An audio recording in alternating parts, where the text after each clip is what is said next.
तेरी बहू को, तेरे बेटे को घसीट कर मारेंगे, हम बदमाश हैं।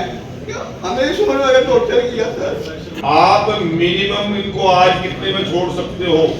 ये प्रिंसिपल अमाउंट की बात छोड़ दो, इंटरेस्ट की बात छोड़ दो, पहले अपनी कंपनी से पूछ के आओ आप। पानीपत के जिला सचिवालय सभागार में जिला कष्ट निवारण समिति की बैठक में 14 शिकायतों पर सुनवाई होती है, जिसमें कैबिनेट मंत्री कृष्ण बेदी ने 5 का मौके पर समाधान किया और बाकी 9 शिकायतों को अगली बैठक के लिए लंबित रखा। बैठक में टीडीआई निवासी सुल्तान सिंह ने कहा कि मंत्री जी टीडीआई में मूलभूत सुविधाओं के लिए प्लाट लिए थे, मगर वहां रहना तो दूर, सांस लेना भी मजबूर है।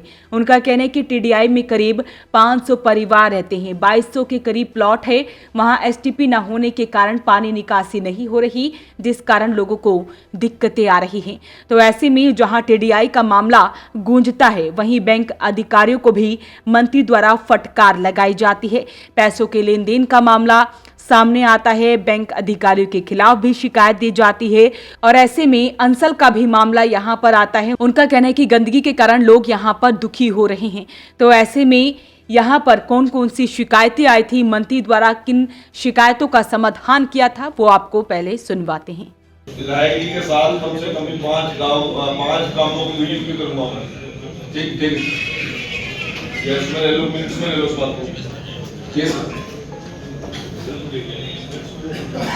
ये जो चांदनी बाग सर, चांदनी बाग मेरे वार्ड में पड़ता है, वहाँ पे काम हो गया है, तो 5-10% काम हो जाए।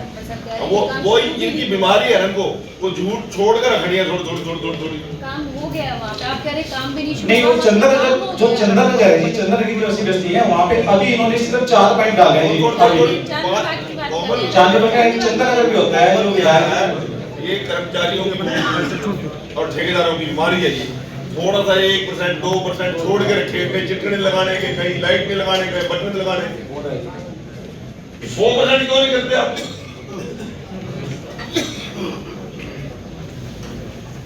मैं 15 मार्च से पहले अगली मीट में आऊंगा, 5 काम की योजना बना कर रखा। तेरी बहू को, तेरे बेटे को घसीट कर मारेंगे, हम बदमाश हैं। हमें इस उम्र में अगर टॉर्चर किया सर, ये सब झूठ एक सेकंड है। नहीं सर, जब मेरे को अरेस्ट किया गया, नोटिफिकेशन निकालो कि घर पे थे, निकालो सर, जब मेरे को अरेस्ट किया गया, इन्होंने मेरे सामने जो मेरा आयु था बहादुर सिंह को, इनको 5 लाख रुपए दिए, और जो यहाँ पे पानीपत पुल है, जब दिल्ली से मैं लेके आया था मेरे को, इन्होंने खुद वहीं पे खड़े होके इन्होंने गाड़ी में बैठे हैं, बहादुर सिंह ने गाड़ी रोकी है, इनका वेट किया है, गाड़ी में आके दोनों के दोनों भाइयों ने मेरे को खूब अब्यूज करा, चपेड़े मारी हैं। और रात को जब थाने में आते हैं तो ये बंदा जो है वरुण का, ये सरे आम उसको बहादुर सिंह बोलता, ओए बहादुर, ये अपने टांगों पे खड़ा कैसे अभी तक, तूने इसके साथ मारपीट क्यों नहीं? और बहादुर सिंह की कंप्लेंट वो भी चल रही है, इंक्वायरी भी चल रही है। और ये भी बोला इसको लॉकअप खोल, जरा मैं 2 मिनट में इसको जाके मैं सीधा करता हूँ, मैं बताता हूँ इसको। ये ऐसे पुलिस के सामने धमकी दे रहे हैं और पुलिस वाले कुछ नहीं कह रहे हैं इनको। सर, जो लोन देते हैं वो अलग डिपार्टमेंट होता है, वो सेटल नहीं करता, सेटलमेंट यही करवाते हैं, यही मेल भेजेंगे और इनकी मेल से अप्रूवल आएगा। अगर ये जो अमाउंट यहाँ पे सेटल होती है उसका ये मेल भेजेंगे, हायर अथॉरिटी से अप्रूवल। मेरा अजय है सर, जो सर विजय सर नहीं है, इन्होंने उसके बार नोटिस निकाल के उसको कर रखा है सर। उसमें 13/2/13/4 के नोटिस हुए हैं। सर, इसमें क्या था, इसमें जब हमने नोटिस में आया हमारे कि भाई ऐसे ऐसे 2 लोन चल रहे हैं, हमें सिर्फ 1 लोन का पता था सर, क्योंकि मम्मी पढ़ी लिखी नहीं, उनके साइन करवा रखे थे इन्होंने उसमें। तो सर ये कोर्ट में जाके सर 2019 की एक बार उसको नहीं पता था, उसको नहीं पता था सर 2019 में जब हमने सेटलमेंट की, किसने लिया था? सर विजय ने लिया था। किसने लिया था? सर बिजनेस पर्पस के लिए। क्या बिजनेस किया उसने पता ही नहीं सर, उन्होंने भी नहीं देखा सर। अभी के लड़के ऊपर रहे हैं तो पैसे दे तो पैसे ले लेंगे सर, बिल्कुल दे रहे हैं सर, मैंने दिए भी हैं सर। 43.5 लाख रुपए इन्होंने हमें लोन दिया था, 42.5 लाख रुपए उसमें दे चुके हैं सर। ठीक है, अरे जरा रिकवरी और राज्य की नजर लेते हैं, ये तो आप क्या सब करेंगे राज उसको अंदर जाने के बाद फिर देखें कि कौन सा काम जाते हो। ठीक है, इन्होंने फ्रॉड करा लोगों के साथ। सर फ्रॉड कुछ भी नहीं है सर। चलो चाहिए इनको बिठाओ अभी। तो जिला कष्ट निवारण समिति की बैठक में 14 शिकायतों पर सुनवाई होती है। मंत्री कृष्ण बेदी की तरफ से 5 का समाधान किया जाता है, बाकी शिकायतों को अगली बैठक के लिए लंबित रखा जाता है। जो लोग परिवादी थे उन सभी की 14 शिकायतें एजेंडा आइटम थी, जिनमें से 5 पर निपटान आज हमने किया, जिसमें पुरानी 6 थी और 8 नई आइटम थी। 1 आइटम नई और 4 आइटम पुरानी का आज निपटान करने का हमने काम किया। प्रयास किया कि लोगों की संतुष्टि हो। जो लोग किसी कारण से स्वयं के पारिवारिक झगड़े हैं या उनके लेन देन के मामले हैं या कुछ बिल्डर्स ने कुछ प्रॉब्लम क्रिएट की है, उन सब को लेकर ये सारे झगड़े थे। और प्रयास किया प्रशासन के साथ मिलकर कि जो पीड़ित लोग हैं उनके जख्म पर मरहम लगाया जाए।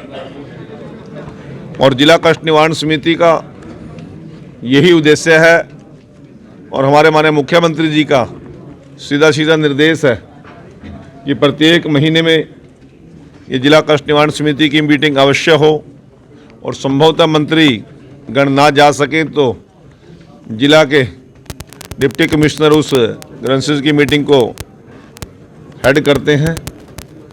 मेरा प्रयास रहता है कि ज़्यादा से ज़्यादा समय देकर लोगों की समस्याओं का समाधान कर सकें। सर, पेंशन काटने को लेकर इनेलो आरोप लगा रही है सरकार पर। 20 तारीख को उन्होंने प्रदर्शन कर दिया। अब मुझे या तो ये नहीं पता आपने वो खबर मुख्यमंत्री जी की पढ़ी कि नहीं पढ़ी, सुनी कि नहीं सुनी। मुख्यमंत्री जी ने कह दिया है और मैं भी बार बार कह रहा हूँ कि किसी की पेंशन काटी नहीं गई है। केवल कुछ लोगों की शिकायतें आई थी, उन शिकायतों को हमारे अधिकारी जांच रहे थे। अब भी सभी की पेंशन रिलीज करने का मुख्यमंत्री जी ने आदेश दे दिया है और एडीसी महोदय के नेतृत्व में एक कमेटी बना दी है। जिन की शिकायतें हैं उन शिकायतों को अपने प्रूफ सहित अधिकारियों को देंगे और जो योग्य है, जो पात्र है, उसकी पेंशन नहीं कटेगी और जो अंडर एज है या कोई और कारण है उसको पेंशन नहीं देंगे। सर, बजट से पहले 13 कैटेगरी में 200 रुपये पेंशन बढ़ा दी गई है। अभी आज ही घोषणा की है मुख्यमंत्री ने। नहीं, आपके पास गलत जानकारी है। मुख्यमंत्री जी ने 17 अक्टूबर को इसकी घोषणा की थी और जब पेंशन या सामाजिक सुरक्षा की जितनी स्कीम्स हैं, जब लाभ मिलता है तो सभी को मिलता है। वो बेशक से हम बुढ़ापा पेंशन के नाम लेके चर्चा कर देते हैं, वो थैलीसीमिया पीड़ित को भी मिलता है, वो कैंसर पीड़ित को भी मिलता है, वो किन्नर को भी मिलता है, बोने को भी मिलता है, हमारी विधवा बहनों को भी मिलता है, दिव्यांगजनों को भी मिलता है। सभी की पेंशन बढ़ी है वो 200 रुपये पर हेड और लगभग 34 लाख से ज़्यादा लोगों को इसका लाभ हमारी सरकार ने दिया है। सर, उचाना में 18 तारीख को सीएम साहब की विकास रैली होने जा रही है। बताया जा रहा है कि कुछ इनेलो और जेजेपी के चेहरे जो है उसमें शामिल होंगे। अभी ये जानकारी मेरे पास नहीं है, परंतु होंगे। यदि आप कह रहे हो तो उसका मतलब आपके पास कोई ना कोई जानकारी होगी। परंतु विकास रैली उचाना विधानसभा को लेकर मुख्यमंत्री जी और हमारे लोकप्रिय विधायक देवेंद्र अत्री जी करने जा रहे हैं और उसमें हम भी पूरा सहयोग और जोर लगा रहे हैं और हम सब भी वहीं उपस्थित रहेंगे। जो लोग शामिल होंगे उनको सम्मानपूर्वक बीजेपी में लेके आएंगे और सम्मान देने का काम करेंगे। तो ऐसे में अपील रहेगी इस वीडियो को आप शेयर जरूर करें। वॉइस ऑफ पानीपत के लिए सूरज शर्मा के साथ कुलवंत सिंह की रिपोर्ट।